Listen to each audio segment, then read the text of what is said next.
There's a secret language that connects every single living thing on this planet. I mean, everything. From a tiny little bacterium to a giant blue whale. It's a microscopic code that writes the story of life itself. And today, we're going to unlock that code and get to know the master molecule at the heart of it all. So, I want you to imagine something for a second. Picture a massive, ancient cookbook inside every single one of your cells. But instead of recipes for, chocolate cake, this book has the instructions for building and running, well, you. So, what is this incredible cookbook? Well, its official name is DNA, which stands for deoxyribonucleic acid. It really is the blueprint, the master plan for life. It contains all the hereditary information that gets passed down through generations. This one molecule, it's the instruction manual for life itself. Now, you'd probably think that a manual that detailed would need an insanely complicated language, right? But what's so wild is that the entire genetic code for all of life is written with an alphabet of just four letters. That's it, four. Those four letters in the DNA alphabet are A, T, C, and G. But here's the thing. You wouldn't lug that giant, precious master cookbook into the kitchen just for one recipe, would you? No way, you'd copy it down. And that's exactly where RNA comes in. It's the temporary messenger. See, DNA is a super stable double helix built to last and kept safe inside the cell's nucleus. RNA, on the other hand, is a nimble single strand that can zip out and carry the instructions. It even swaps out one letter, using a U instead of a T, kind of like a chemical sticky note that says, hey, I'm just a temporary copy. So, how do those four letters actually spell anything out? Well, a huge clue came from a biochemist named Erwin Chargaff back in the 1940s. He started analyzing DNA from all sorts of different creatures, and he stumbled onto this really bizarre, consistent pattern. The amount of A was always, and I mean always, almost identical to the amount of T, and the same went for G and C. This was no coincidence. It became known as Chargaff's rule, and it was a giant flashing sign that these letters had to be paired up somehow. And here they are, the two main players, side by side.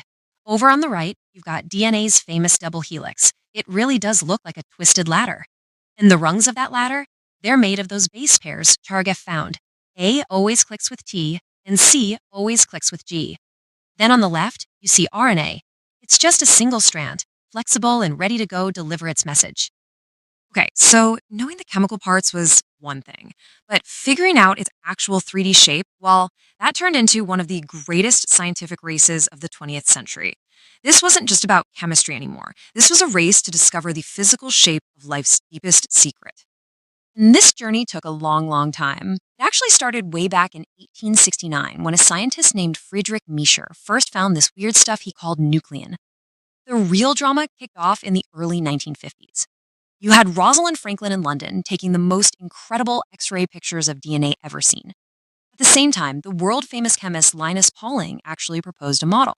But he got it wrong. He thought it was a triple helix. All of this chaos and competition finally led to April 1953, when two guys named James Watson and Francis Crick published the correct double helix model. Let's be really clear about something. Watson and Crick didn't just figure this out in a vacuum. They absolutely relied on key data from other scientists, especially Rosalind Franklin. In fact, Watson himself later wrote that her images were, quote, the most beautiful X-ray photographs of any substance ever taken. And that beauty, it held the secret to the structure. Franklin's work was absolutely foundational. I mean, she figured out that DNA exists in two different forms. She correctly deduced that the big sugar phosphate backbone had to be on the outside of the molecule, and most famously, she produced Photo 51, the X-ray image that gave them the critical data on the molecule's dimensions and proved it was a helix. Her data basically built the box that any correct model had to fit inside. And that brings us to the final amazing eureka moment. Armed with Franklin's data on the shape and Chargaff's rules on the pairing, Watson and Crick realized that if you stick A with T and C with G on the inside of a double helix, it all just clicks. Everything fits perfectly. The structure itself was the answer to how life could copy its own instructions. It was brilliant. So, we've got the blueprint, we know what it looks like, but how does the cell actually take this static code and turn it into a living, breathing, dynamic machine? How does it read the instructions to build the proteins that do, well, everything? Well, the master process was laid out by Francis Crick, again, in 1958. He called it the central dogma, which is a fancy way of saying a core foundational belief. And it's so elegantly simple. Genetic information flows in one main direction, from the master DNA plan to a temporary RNA message, and finally into a working protein. It's the assembly line of all life. Let's break down that assembly line. The first step is called transcription. This happens inside the nucleus, where a specific section of the DNA blueprint gets copied onto a messenger RNA molecule. It's literally just making a photocopy of one recipe from that master cookbook. Then comes translation. That messenger RNA zips out of the nucleus to a little cellular machine called a ribosome, which reads the message and starts building a protein, piece by piece. And here's the whole beautiful process in one picture. Right there in the nucleus, you can see a strand of DNA being transcribed into that messenger RNA. That message then snakes its way out into the cell, finds a ribosome, and that little machine starts reading the code and building a protein. This single, elegant flow from information to action is how the genetic code builds and maintains every living thing. It's happening in you right now, trillions of times over. Now, understanding all of this has completely changed medicine and biology. It's incredible. But the story of DNA is not over. Not by a long shot. We're now on the verge of using this ancient molecule in a way that sounds like pure science fiction. Think about it. We are creating an insane amount of data every single day, and our hard drives and servers just can't keep up. Well, the ultimate solution might be hiding inside our own cells. As a way to store data, DNA is unbelievable.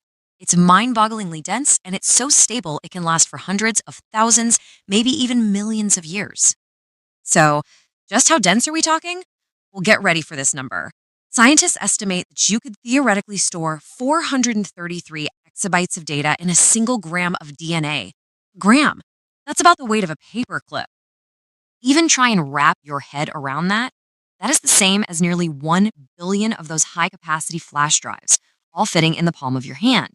This isn't just theory either. Scientists have already translated all of Shakespeare's sonnets into the A's, T's, C's, and G's of DNA. This is the future of storing our information. You know, for billions of years, life has been using DNA to write this epic story of evolution and survival. It's the most incredible story ever told. And now, for the first time, it's our turn to pick up the pen. So the question is, what new stories will we write in this fundamental language of life?